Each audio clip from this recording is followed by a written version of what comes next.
It's amazing how people are so quick to pathologize the poor, but never the people who created the situation. They'll claim that that's just a byproduct of capitalism, right?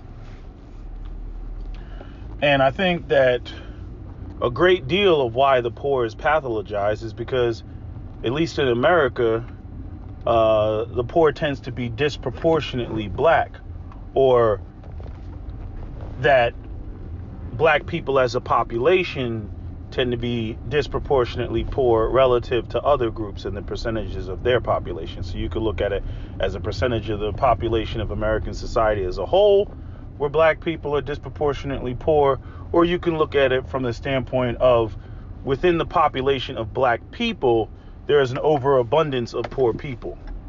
And, the world is rife with anti-blackness, which basically, started with European colonization. And then you have, as my Pakistani friend used to say, adopted racism, where you get all these other minority groups that try to jump on the bandwagon and, start repeating and echoing and parroting white talking points, white anti-black talking points.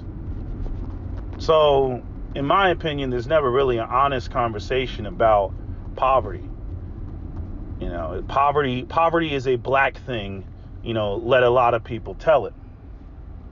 And I think that due to that, this is one of the reasons why even poor whites don't get the necessary assistance that many of them need. Not to mention the fact that they kind of pigeon themselves into a hole. This is why you see high suicide rates in states that are overwhelmingly white, states like Arizona and Wyoming and Utah. Ain't no black people out there. Montana. These sorts of states have exceedingly high suicide rates. And even in states that don't have a majority, or I shouldn't say majority white population, because pretty much all states have a majority white population. But I'm saying states with more of a mixed population still have extremely high white male suicide rates. And the only reason white males have a higher suicide rate than, let's just say, white females, because it's the same thing across the board with males versus females, is the fact that women will attempt suicide in usually a non-lethal manner. Let me pop a whole bunch of, acetaminophen, or, let me take these diet pills or something like that, right? Where with men, they'll just, you get a firearm, they'll hang themselves, things like that. Things that will be, more effective. A lot of times people argue that for women, it's a cry for help. But anyway, getting back to the topic, I just find it amazing at how people, it's like people go out of their way to say that, like example, we were talking about, people coming at me with it starts in the home. And I'm like, what type of values are you going to have in a home where there is no stable foundation because the economics are off? Again, you can't stop, poor people from having kids. I argue, why would you want to bring kids into a poor situation? But the reality is that, especially with all the we love God and Jesus and God will get us through anything type of people, which is probably one of the worst and most detrimental things that poor people can be told, these coping mechanisms, those people are some of the main people who will go off and have children in a poor situation because, God. Right? That's the crazy thing. So it's like you give people something that this glimmer of hope that they're going to subscribe to, that's only going to cause them to make their economic situation worse by having more babies that they can't afford because, God will fix all this. White Jesus will fix all. Allah will fix all. The Most High will fix all this because I have hope. And that's your problem, SWP. You don't have hope. And they're the ones with 5 mouths to feed, living off of $33,000 a year. And then those kids have to grow up suffering, in that sort of environment, going to school with peers that have more than they have and be made fun of and told that they're dusty and everything. That creates a whole bunch of psychological anguish. Not to mention the appeal of crime at that point, because it's like, okay, if I do the crime, I stand to gain more than what I currently have, which is essentially nothing. And then, that festers and spins on its own axis, right? You got a whole bunch of people in survival mode, and as somebody wrote in the comment section, and they just put it in, I felt the same way, but they just put it into words, basically saying like, yeah, morality is pretty much out the window when you're in survival mode. And people want to, it blows my mind. Like, it's like you had that situation. What was that shit was like the Oregon Trail? I forget what group it was. They were on the Oregon Trail and they were starving, and then, they started to cannibalize each other, right? You had that same thing with the Alaskan, I don't know, they were flying over Alaska or something and the plane crashed, and then they resorted to cannibalism, right, of some of the people that died, right? And the thing is they got roasted, like when they did that, like the posses that did that, like people were like, oh my God, you ate another person. Like, nobody would eat another person. Nobody would eat the flesh of another human being unless you were that desperate. That's just a fact. But for some reason, it's like, you create a situation like that in any other situation, any other circumstance, and people will try to make it a moral argument. Oh my God, they ate another person because, they're just savages. They have no moral compass. They need Jesus. When the whole situation is like some Squid Game type shit. It's like people they don't understand like human nature. They don't understand if you put people in a fucked up situation, if you marginalize them, you discriminate against them, you provide no real sense of hope in terms of getting out of that situation. There's no telling what people will resort to in order to survive and exist in that situation. Not to mention the fact that you've now created a subculture. You know what I mean? Like when white people jump up and they're like, oh, it's black culture. Black culture is a byproduct of prolonged exposure to poverty. I don't understand how people think that you're going to have a population of people that have been marginalized, slavery, Jim Crow, redlining, blockbusting, eminent domain, urban renewal, 1955 Highway Commission Act, dumping of drugs in the black community, assassination of black leaders, right? Purging of thriving black communities, right? You're going to have all that go down. And then,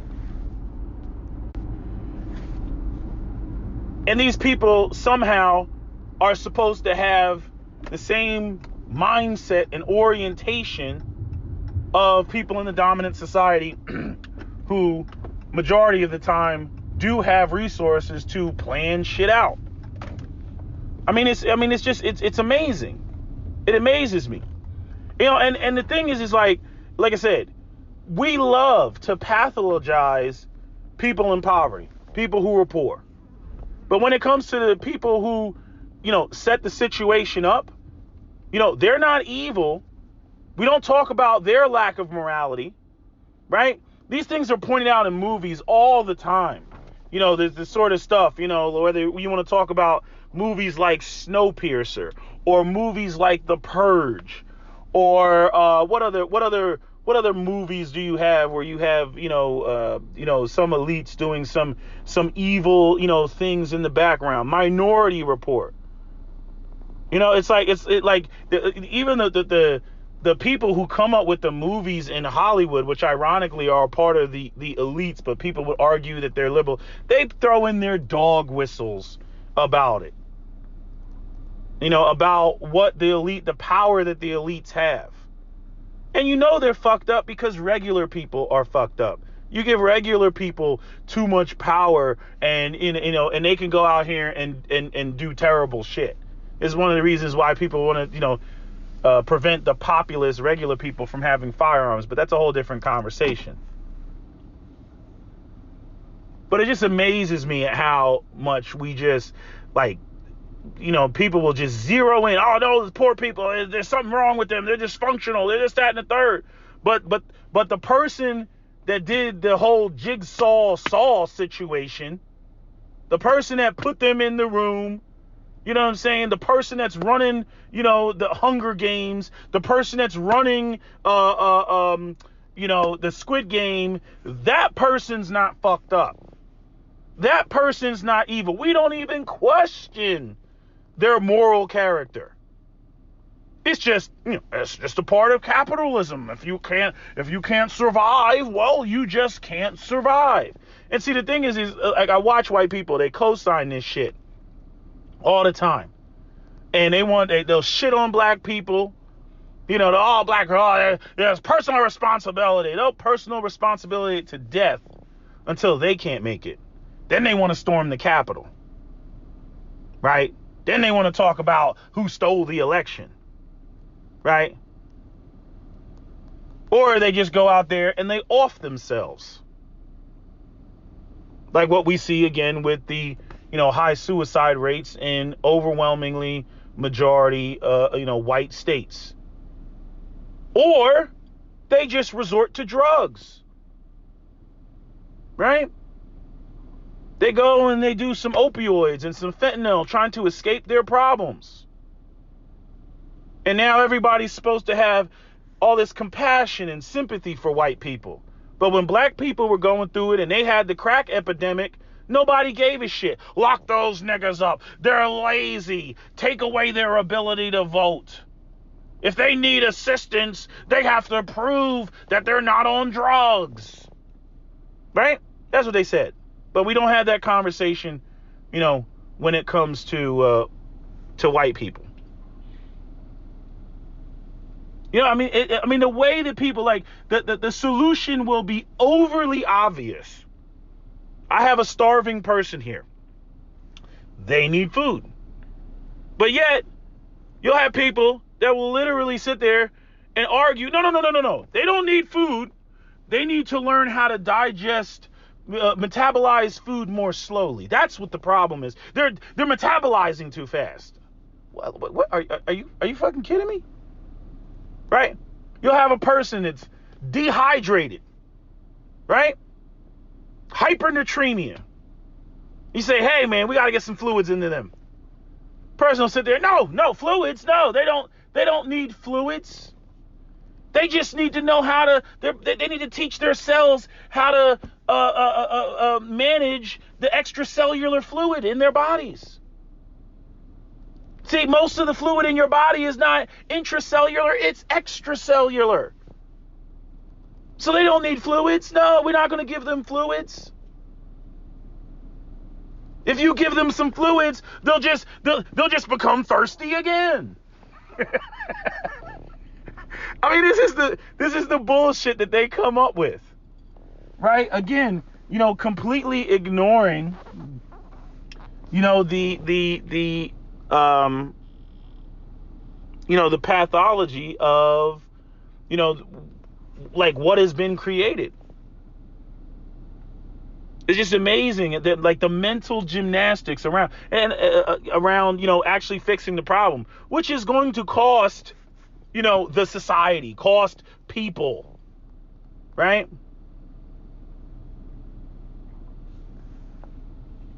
I argue all the time that black people are owed. I don't know how people can sit there and, slavery, Jim Crow, right? All forms of, institutionalized discrimination, especially in housing. Housing is one of the main ways that people enter the middle class and maintain the middle class, which, this housing bubble is coming because, you have inflation, you have stagnant wages, and, houses can't just keep going up to infinity. You have people who bought homes, for $10,000 to $30,000, back in the 50s and, 60s and whatnot. And now those homes are $300,000, $400,000. Just ridiculous amounts of money. That's why you see all those homeless people out there in Seattle and homeless people out there in California. And most of those people are white. They're not black. But you don't hear the same type of rhetoric when it comes to white people who can't make it. When white people can't make it, it's like, people try to act like they don't even exist. You don't hear a whole bunch of personal responsibility. There's no pathology that's tied to white people being poor. And if you ask me, like, it's one of the reasons why, you see the high suicide rate in the white community, because there's nobody else to blame. I mean, if you're white, like, what are you going to blame? Are you going to blame it on your some sort of system of oppression? Black people are the least likely to commit suicide. But when you really look at our situation and circumstances, we should technically be the first to commit suicide. But yet we don't. And there's possibly other factors, the fact that, when you have a whole entire culture, that's predicated on prolonged exposure to poverty, you develop so many coping mechanisms that, those sort of support systems are in place. I know a lot of people that, I remember when, who was it? Michael Jai White talked about him growing up in poverty and how, it brings them closer together. He was talking about this on Vlad. And I've heard other people, say that they bond over the poverty. They bond over their, they bond over their, somebody's calling me. They bond over poverty. They bond over their problems. But when, damn, what was I going to say? I lost my train of thought. But, in the white society and even in the Asian society, the idea of success, the idea of not being like those poor blacks is so much of, like there is no room for failure. And I've talked about this with the underground culture that African Americans have basically created, which is why you have all the people who can't make it. They come and flock to the black community, where it's like, hey, you don't really have to, money is, don't get me wrong, like money is still valued, but you don't have to have money over here. As long as you the realest motherfucker and you got swag and charisma and clout, you know what I'm saying, and street, respectability politics, then hey, you can chill with us. And that's why I think you see a lot of people that'll gravitate towards African American street culture, because and it's weird because the media, and rap culture and everything has been promoted so much that like they can, like, those select few individuals possess the material wealth, but they speak for, the underground. They speak for the impoverished. They speak for the poor, right? And then they, provide some glimmer of hope, that they could make it out of it and still, retain those, values, I guess, that they got from poverty. Where again, then you end up with this population that they don't want to be like the dominant white society. They want to be ghetto fabulous. They want to literally take the streets, but just have more money so that they can live a more comfortable lifestyle. But even I argue against that, because I'm like, there's certain things that come from the street that you cannot bring into sustained stability. You know what I mean? Like it's just not going to work.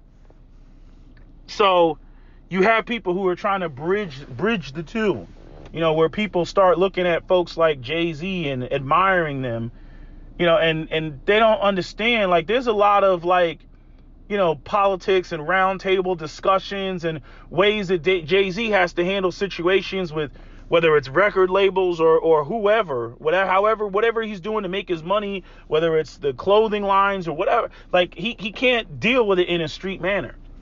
So, there's a lot of stuff that comes from that prolonged exposure to poverty. There's a lot of stuff that comes from that situation that, is problematic. And I don't dispute that it's problematic. But when people want to talk about, when people try to present the argument like this population of people is just innately dysfunctional, but yet the people that set up the system that created that situation are not also dysfunctional or pathological, I'm like, you can get the fuck out of here with that shit. Black people did not bring themselves to North America.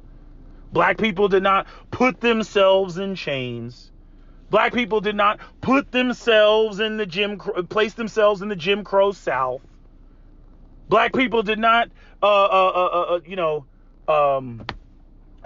deny themselves access to economic opportunities. No, all these things were the system. And that's another thing. Like, people don't, like all these people that try to criticize the black community, they love to play dumb. They love to play dumb. Well, they'll sit there and act like they don't understand the whole issue with you can't sell a dream that you don't own. Again, going back to tribalism and group economics. White people out here, Jewish people out here, they would never allow their children to be dependent on another group for their economic survival. But that's a reality that black people are somehow supposed to just accept. Completely ignoring, especially when you get into patriarchy, like how that's going to make the men look, where you as a man, not only you and your son are dependent on another man for your economic opportunities and survival. That is not an environment where women and children are going to respect you as men. And then if there's no respect between the men and the women, then the whole family structure is going to fall apart just off of that alone, let alone all the other bullshit. This is why I said black people were better off, underneath, Jim Crow, not Jim Crow, underneath segregation. Because at least what they had was theirs. It may not have been on par with what white people got, but it was theirs. And what happened to those communities? They were purged. They were burnt out. Highways were run through them. Who did that shit? Oh, here now you get the white people twiddling their thumbs. Oh, I don't know, nigga. We don't know. I don't know who did that. I don't know who burned down Tulsa, Oklahoma. Oh, we don't know. I don't know who burnt down Wilmington, North Carolina. Oh, we don't know. I don't know who burnt down Elaine, Arkansas. Oh, we don't know. I don't know who burnt down Rosewood, Florida. Oh, we don't know. That shouldn't have any impact on today. Bullshit. Bullshit when especially when we're talking about legacies and generational wealth. Bullshit. I don't even have to go all the way back to slavery for why black people should get reparations. When they put them Japanese in those internment camps, they got reparations. But you start talking about African Americans and reparations, everybody's because what they do is they look at the behavior of the people that exist now, completely ignoring the origins of where that behavior came from, and they resent those people, they despise those people. And they're like, what? Give those people money? Fuck that. Fuck that. Look at them. Look, niggas. They're niggas. They running around niggas. Look at how they do and how they spend money. Look at these rappers, which is an extreme fraction of the population. Look what they do. Look what they're promoting. No, absolutely not. I'm a hard-working white man. I'm a hard-working whatever. Absolutely not. They don't deserve it. They're not owed it. No, yes, they are owed it. Oh, yes, they are. See, like I said before, this country, especially white people, they believe in generational wealth. They do not believe in generational debt. And I find that very interesting. Generational wealth, oh, yes, oh, perfect. Oh, we're okay with that. Generational debt, oh, no. Oh, no. That debt died with my grandfather. I don't owe you shit. But let their grandfather have gained something from rape, pillage, and plunder. It's mine now. It's mine. I ain't giving shit back. Again, it's sick pathology. And yet these people want to stand up there and I keep looking at black people like you're stupid. You know what I mean? These are your fellow Christians. These are the people that want to sit there and espouse white Jesus to you and morality and moral character and all this other bullshit and to a higher power and think that they're going to get into the pearly gates of heaven. When they know that your people were screwed over by their ancestors. They know that shit. But yet they somehow believe that there's this bubble around them, that they can sit there and see the problem and just ignore it. And that they will still walk into the pearly gates of heaven and white Jesus will be standing there with his arms extended out and give them a big hug and say, you did good. Stupid. You know what I mean? It just amazes me at how people do this shit. I was watching Valuetainment, and the guy sitting up there talking about, the whole thing about Elon Musk and him feeding the world and all this other shit. And, again, more arguments about personal responsibility and whatnot.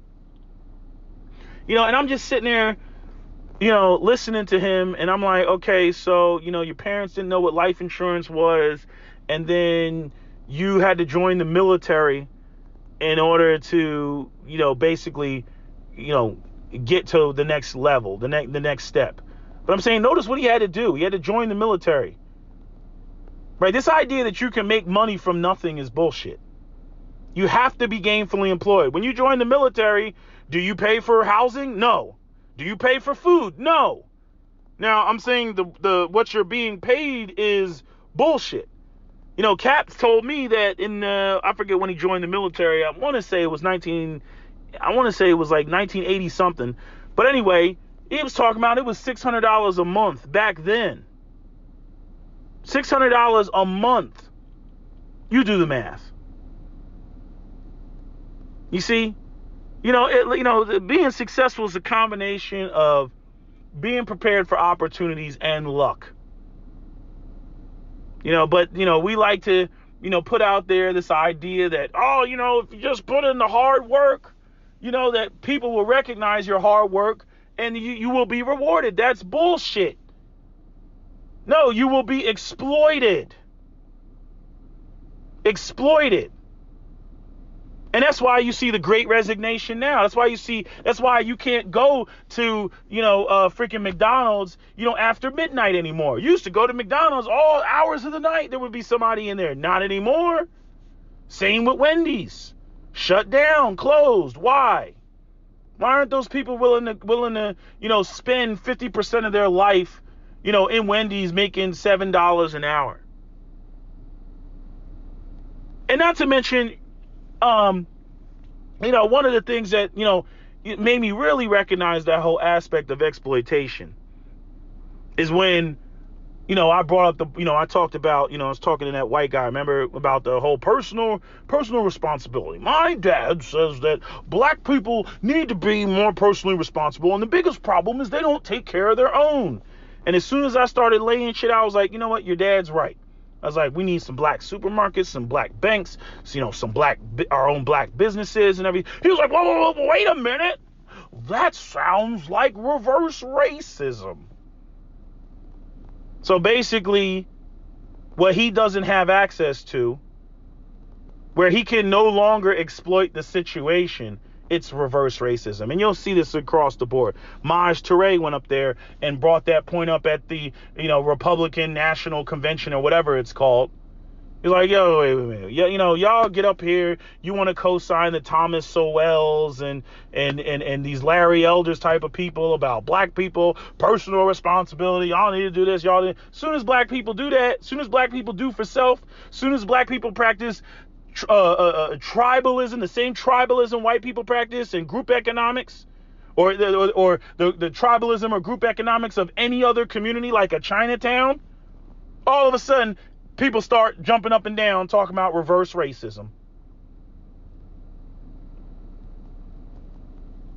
Black people's biggest problem, in my opinion, is the fact that we don't control any aspect of the economic landscape. We don't control any industry. Think about it. If we can't even vote collectively, if we can't even get it to where, the Democratic Party should literally be doing black people's bidding. Whatever we say isn't going to go down, it's not going to go down. Otherwise, you aren't getting your votes. But again, the pathology of our experience and whatnot, and, our shitty ass education and our emotionalism and spirituality and everything else, like, you can't just come in the room and state a fact and black people, like, it click and then be like, yeah, you're right. And then we move off in that direction. There's too many factions and they want to keep it that way. You know what I mean? If black people were ever to come together and form Voltron on anything, they would literally, white supremacy would come through and try to fracture the black community. They'd be like, oh my God, you black Christians, are you really co-signing a law in Islam? And then next thing you know, the black Muslims and the black Christians will be fighting over who has the best invisible friend, right? That's exactly how the shit would play out. But it's like, if we can't even vote in an organized fashion, then the whole aspect of controlling one industry, like just one, literally just one, like all of America had to get their textiles from African Americans. Just pick anything. Software engineering. That's why I keep saying write code, not rhymes. Learn how to write code. That is where everything is going. Learn how to, come up with the apps on the phone. What does it cost you to freaking learn how to write some HTML, JavaScript, C++? I don't even know if they still use it. But I'm saying all that stuff. All you got to do is have a laptop. And you can do that shit. Laptop and an internet connection. Go to a Starbucks, a cafe, free internet, whatever.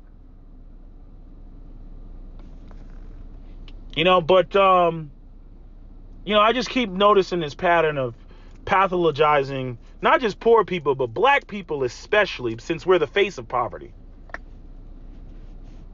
It's always what's wrong with the black people. Oh, they're playing the victim. They're subscribing to victimization, a policy. It's amazing how it's always black people subscribing to being the victim when they were the victim. But yet when it comes to, I guess, what do white people subscribe to? Being the perpetrator? Oh, no, that's critical race theory. We don't want to talk about that. The people that are actually at the bottom, the people that are actually screwed over, they're the ones that are the problem. Not the people that are a part of the system that created the situation. And I love how now it's like white supremacy. It's not white supremacy. It's the system. It's the system. Right? There's some white people who get it, but there's this air of, and you see it in the comment sections, there's this air of generalized like white nationalism that white people have, and I already warned black people about, moving away from black empowerment and black consciousness and moving towards, all this all-inclusivity shit. We ain't got shit to do with no goddamn LGBT. So now, black empowerment or black reparations, whatever you want to call it, this country paying its due to black people for its original sin is now put in the loony bin with like men masquerading as women and wanting to use women's bathrooms. Which, again, not a racial issue, which is why the Democratic left, that's why they want to address it, because it's not a racial issue. Race issues are triggering, but, tutti frutti is not, that doesn't trigger anybody. It may trigger the religious extremist, but it doesn't trigger, people in general, because it's not a race issue. It's all encompassing. The race issue is something that's very specific and triggers white people, because of white fragility. And now they got all these coons and sambos and tap dancers that go out there. They do the same thing every time. White supremacy goes out of its way to find black people that espouse their viewpoint. You know what I mean? And notice, like, they're always like black people that, they have a very white idiosyncrasies. Not just in terms of them being educated. You know what I mean? But you can tell that they're not, they don't really have deep ties and connections to the black community. They're I'm the exceptional Negro. I'm special. I'm different. I'm not like those other blacks, And this is the power of white supremacy, where, and the huge disadvantage, when you're the member of the dominant society, you can always pay half the poor to kill the other half. You can always find, your Stevens from Django. You can always find those individuals who will sell out their own people for just a little piece of the American dream. And that's what they do. Hey, if you go out here and you write this book throwing black people underneath the bus, hey, if you come on Fox News and you throw black people on the bus, or if you go up here and you constantly speak against, African Americans as a black person that is not African American, you know what I mean? Hey, we'll give you a lifestyle. We'll throw millions of dollars at you. We'll give you book deals. We'll do this. We'll do that.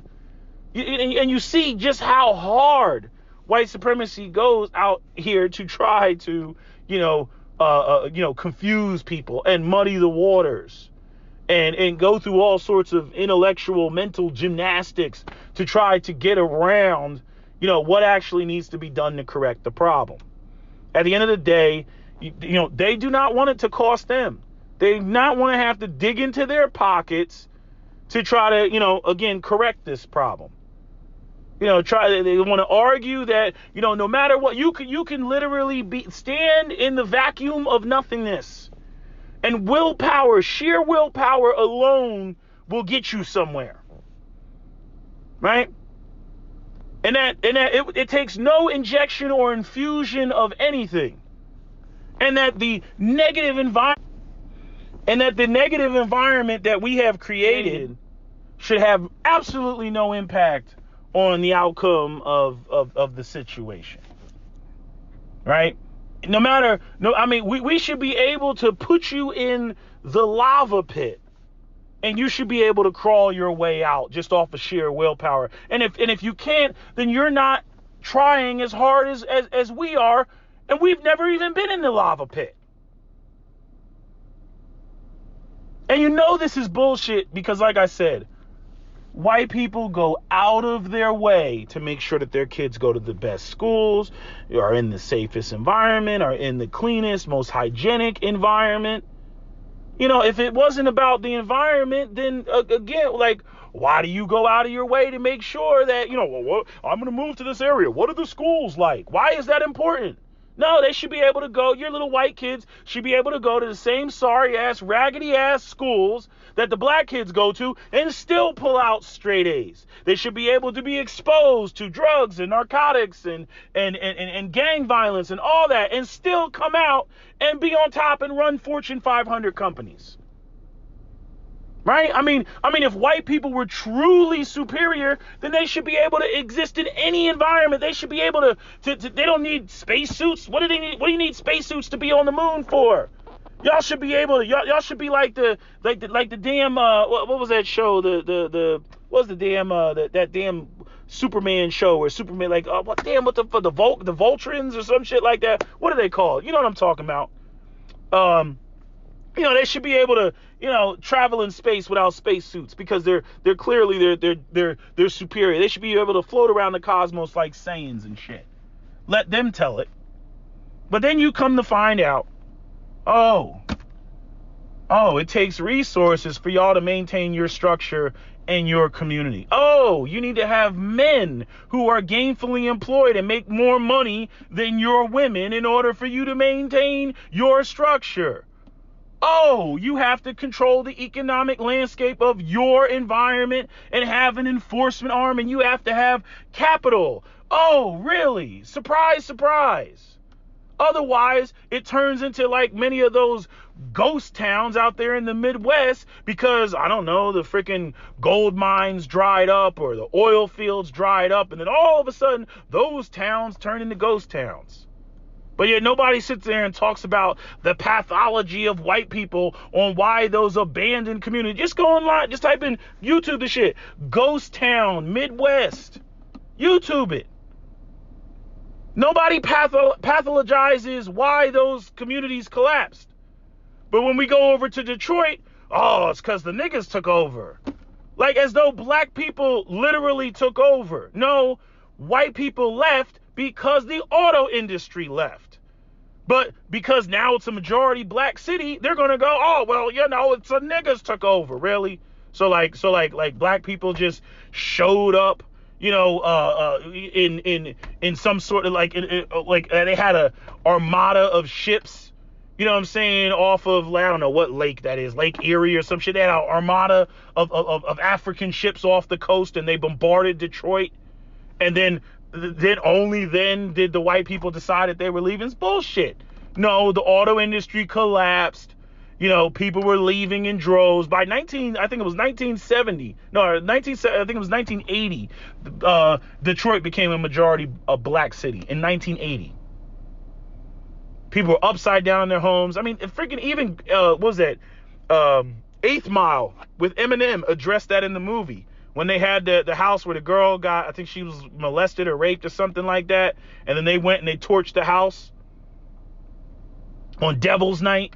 They called Devil's Night because you had a whole bunch of people that were burning their houses down because so many people were leaving Detroit that they were upside down on their houses. And it was better to collect the insurance money for arson than it was for, you know, than them trying to sell the house, which they couldn't sell the house. That's why you see a bunch of burnt down lots in Detroit, which ended up later on in the 80s becoming, you know, crack houses and shit and trap houses. It just pisses me off, you know, and you know, I mean, you can't look at this shit and be like, white folks aren't evil. Like I don't know how anybody can look at this shit, you know, like when and it's like they want to just dodge and be like, oh, you're making us feel guilty. You're making it, how the fuck do you think we feel? I don't give a fuck about your goddamn guilt. You know what I'm saying? Like, while you're over there feeling guilty or upset that people are labeling you as evil, you know what I mean? I, as a black man, I got to exist, you know, with this scarlet letter of you lost. Yeah, you lost. You know, black men, you know, you lost, and you're weak, and you're pathetic, and you're this and you're that because you lost, and you let another group of people come through and conquer you. If I gotta deal with that bullshit, you think I give a fuck about your white guilt while you sitting over there living in the posh suburbs or how, you know, white people disproportionately have more than black people? Like, you're way better off than the collective of black people. You know what I mean? It's just, and they already know this. And then they'll sit there, when you point that out, they'll be like, well, look at LeBron James. Look how much money he's making.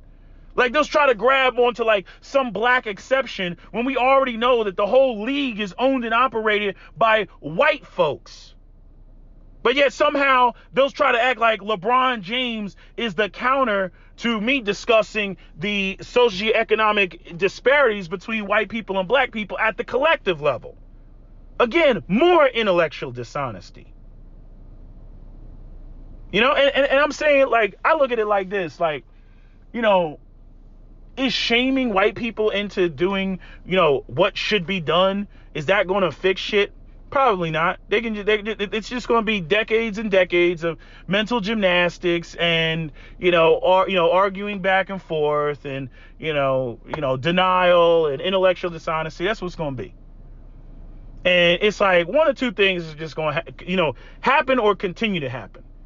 Either white people are going to purge us, or every few years you're going to continue to see what happened last summer, where niggas go out here and tear shit the fuck up, which, is ultimately going to culminate into, again, white people purging black people as a collective, or it's going to be just, constant, just racial animosities and tensions and burning down of, white businesses and neighborhoods and shit like that. Like, and I'm saying, like, I'm at the point where I'm like, like they got this whole thing with Kyle Rittenhouse and the judge dismisses the whole, the gun charge. I'm like, really? 17 showed up. I mean, if anything was to stick in that case, it was that. So I guess we're advocating for 17-year-olds to open carry. He wasn't hunting, and now they're trying to say, oh, well, the length of the rifle and the law was poorly written, and it is, it just says SPRs and shotguns, and I haven't read the wordage, but this is what they're saying, that there's exemption, and the gun's not a short barrel rifle, even though I think it also says rifles in there. But anyway, the judge dismisses it. And again, this is how white supremacy moves. This is why people scream injustice. And so my attitude is, the next time you see black people out there looting and robbing and stealing and all this other stuff. Even the shit that goes on now. I don't like it, what you see, and most of it is black people attacking black people. That's another thing that kills me about white people. They'll be like, oh, and we're specifically being attacked. I'm like, how can you, in one breath, you say it's black on black violence, and then in another breath, act like you were specifically attacked because you're white? No, you were specifically attacked because they thought you had money. That's why you were attacked. But I'm just saying, like, you know, if some future, you know, rioting takes place, I ain't speaking up against it. Because, you know, why should I? You know what I'm saying? Like, white people are, like, they're not gonna correct the shit. They're not gonna fix the shit in any real tangible way. So, like, why should I speak against the shit? Why should I speak against, you know, some 16, 17-year-olds running into Foot Locker and taking all the fuck it, take it. Fuck it. Why should I speak out against that? You know, that is what people are going to do when you just, oh, well, you know, you all should just accept your lot in life and just stay in this poor, impoverished, you know, position. And we're just going to sit here and with our smug faces. I'm like, fuck it. You know, and then they come online, oh, no, you black people, you know, you're tearing shit up and burning shit down. That's why we didn't give you a job. You know, some old after the fact shit. That's why we don't give you economic, because y'all niggas do this. Bullshit. You wasn't giving it to them in the first place because you already had a whole bunch of stereotypes. Well, you're just reinforcing the stereotype. And so the fuck what, motherfucker? You wasn't going to change the shit any goddamn way. So the fuck what? I mean, they kill me with this shit. Acting like, oh, the only reason was, see you're reinforcing why we don't do it in the first, do this X, Y, and Z in the first. Bullshit. It's just like with the Colin Kaepernick, you know, y'all need to go out here and protest the right way. What is the right way? What is the right way? Because when Colin Kaepernick was silently taking a knee, y'all were having seizures over that shit. I can't watch my NFL game without black athletes taking a knee. All these niggas need to stand for the national anthem. They need to respect this country. They're just respecting the troops. They need to stand. I'm boycotting the NFL. All the man was doing was taking a knee, saying, you know, that whole shit with what was it? I think it was the Philando Castile. You know, I think this is some bullshit. White people, they lost their shit. Then when black people went out there and burned the fucking streets down, you know what I mean, with, you know, other groups in there as well, and some white, you know, some suburban middle-class white kids that were just like, hey, we get to get out of the house, yeah, COVID restrictions, fuck them, let's go have some fun, and, you know, and go out here and, you know, engage in, you know, debauchery, you know, which is actually our true nature, but we like to pretend that it's not, you know, and then we're gonna you know, blame it 100% on the blacks. But I'm saying, for the black people that were out there, I'm like, fuck it. Because if this system's just going to just perpetually be unfair, well, again, expect that type of reaction. Just like that shit with the dog, with the fairness test with the dog and the wolf. And the woman was like, press. And she kept giving the other wolf a treat, but she didn't give the second wolf a treat. Man, that wolf was like, man, fuck your plank and the button it came on. He fucking grabbed that shit and tore it down. You know, because even animals recognize fairness. And again, this country has not atoned for its original sin. It continues to ignore, you know, the problem and actually correct it in a fair and equitable way. You know, nobody's arguing for equality of outcome. You know, that's another one of these catchphrases that they've thrown up there. or even situations of putting more black people in positions of power, which honestly, it doesn't do all that much. I mean, it's needed, but it doesn't do all that much because overwhelmingly the majority of people, white people, are in positions of power and they control the shit. It's the same thing with housing. I was talking to somebody about housing, the housing markets. Fact of the matter is, we don't have enough gainfully employed black people. So even if you had a black community somewhere, like where is the steady flow of educated black people that have resources, to who want to live in that black lakeside community? White people, they snatch up all the good real estate and shit like that. They had their housing covenants. Black people were barred from gaining wealth, through housing. And so, you end up with these situations, and I forget what the guy's name is, white guy, he's got a YouTube channel. He talked about that, where liberal cities have some of the worst housing discrimination, because while they feed into the ideals of liberalism, they don't want their own property values to go down. So they don't want that duplex or, that multi-housing unit, apartment complex to go up next to their single home neighborhood. So they do all type of bullshit ass zoning and everything else. They do that. I mean, even with the whole housing thing, what they've been doing lately? They go around and they say this land is the townships will go around and they'll buy up all the land, all the available land. And then they'll say that this land is preserved or reserved, from land development. Then when they finally decide that the township wants to sell the land, then they sell the land to a land developer that they approve of, that's going to make, whatever high income homes or whatever, and then they'll do that. Right? So it's like, from where we are right now, I don't know how you correct the problem. Housing is one of the biggest issues. I don't know how you correct that problem. If nobody wants to live around black people, and even the black people that have the money don't want to live around other black people. They want to live in the white community where their property values will appreciate. So people like to sit there, and it's like you have this whole system of racism baked in to capitalism, and then people want to ignore the underlying undercurrent of the racism and then just say, well, it's just a byproduct of capitalism itself. And it's bullshit. It's bullshit.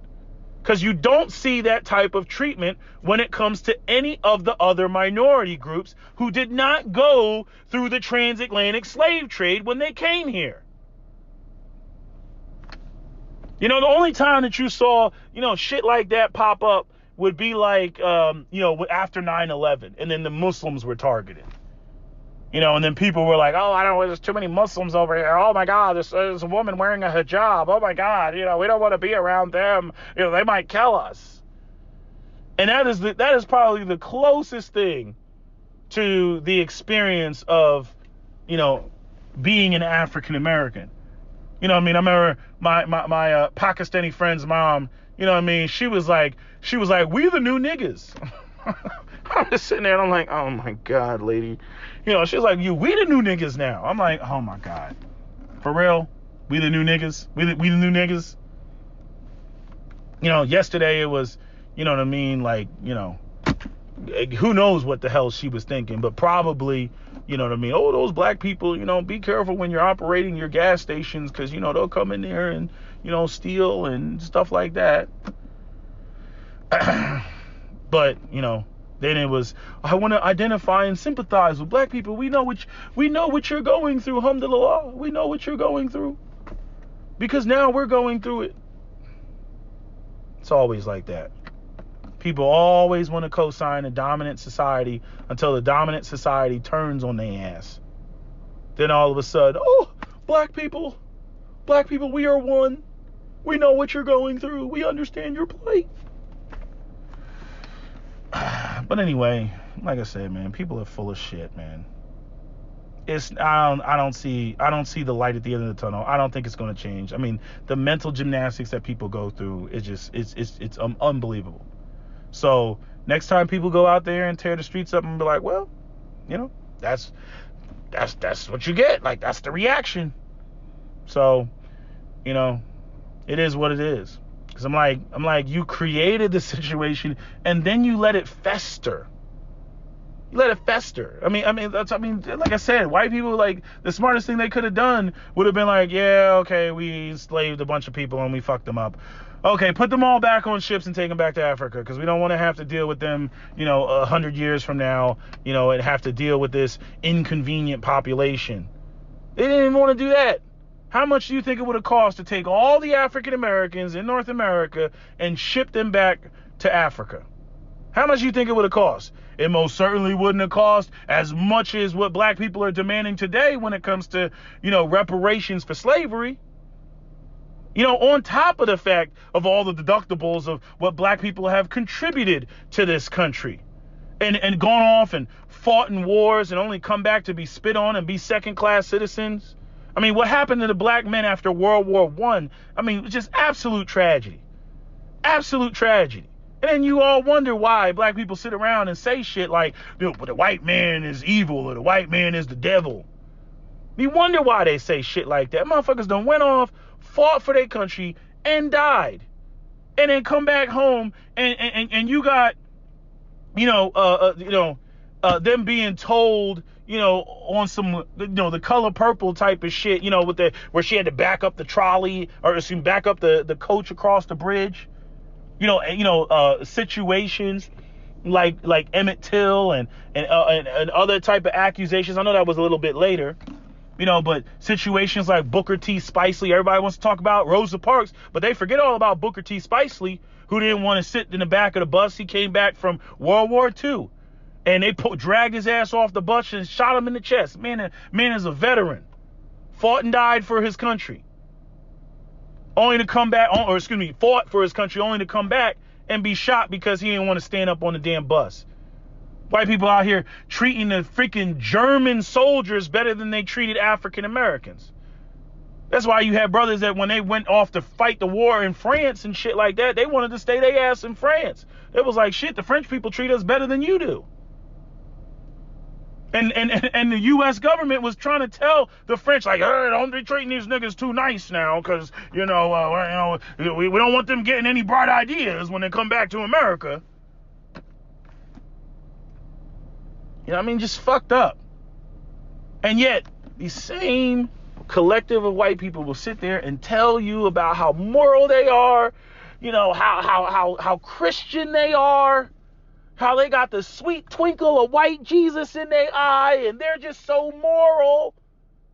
And then have the audacity to sit there and look at the black people that this country has fucked over, and then say, oh, well, see, they look at them, they're just pathological, and what they need is the same white Jesus that I subscribe to.